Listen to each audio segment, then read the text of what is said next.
For my next piece, I'm going to be attaching my tummy on my mouse. So whatever your next piece is on your project, you're going to want to do the same thing we did before. You're going to want to position it using a pin. I'm just going to kind of eyeball this one as far as where I think placement looks good because I want it to be in line with the first one and centered on the fleece. And I'm going to put a pin in it to hold it where it needs to be. Then I'm going to get my thread ready to go. I'm going to tie another double or triple knot in this since I know now that a single knot's just going to pull right on through. And the stitch we'll be practicing on this part is the cross stitch.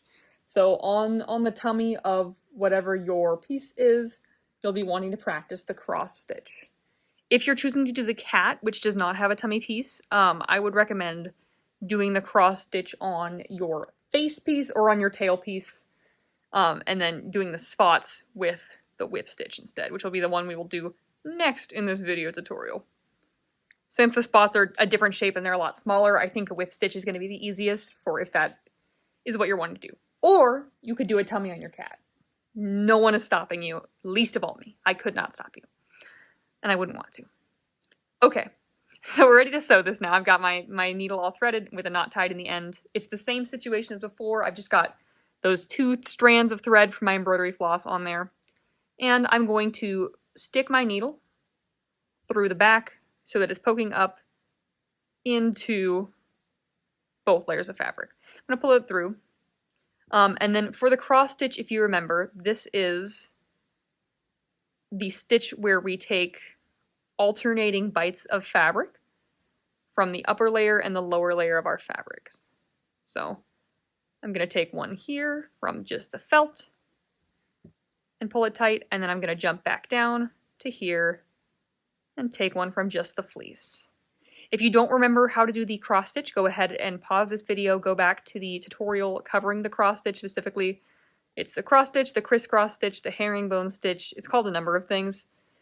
It's not the cross stitch that you use making decorative wall decorations for embroidery type things. It is the cross stitch that we use in the costume shop more frequently.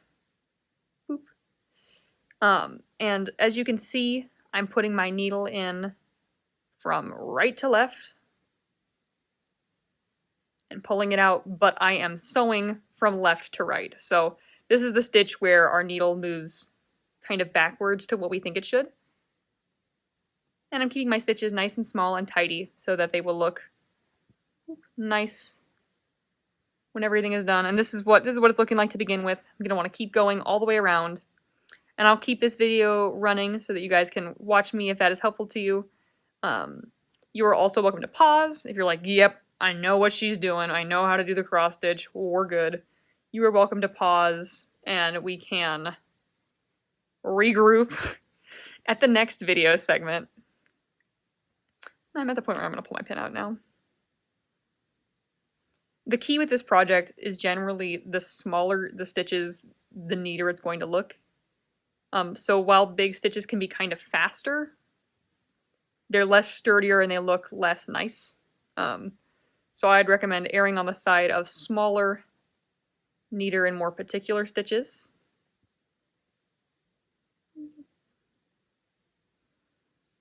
I'm pulling it on through.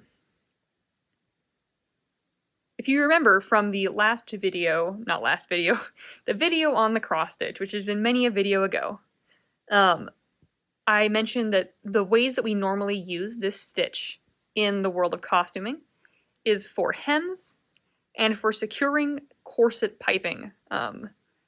So corset piping seems pretty specific, but in the world of theater, we actually make a lot of corsets.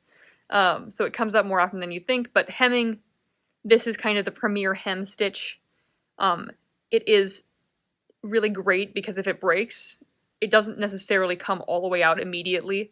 So it buys you some time on stage. If a stitch is broken, the whole thing isn't immediately falling down. It's also good because it's not so aggressive a stitch that if an actor gets their heel caught on it, the thread will break before the fabric rips, which is always preferable because it's a lot easier to fix a broken thread than it is a tear in fabric, because that is a much bigger mending project. I'm trying to think of other fun facts about the cross stitch. Fun fact about the cross stitch: it's the stitch you're doing right now. Yeah, that was a good one. That was really, really good stuff. I'm just about to the end, and so I'm going to do one last stitch, and I'm just going to put my needle and pull it back through to the back side, and I'm ready to tie it off again. So this is what my cross stitch looks like around the stomach. And now I'm going to do the same thing I did before. I'm just pulling my needle through the fabric, inserting it through the loop of thread that I'm leaving behind. And that is tying things off so that we don't just have everything we just did come right undone. And I'm going to snip it. And that is it for sewing on the tummy. We're now ready for our next step.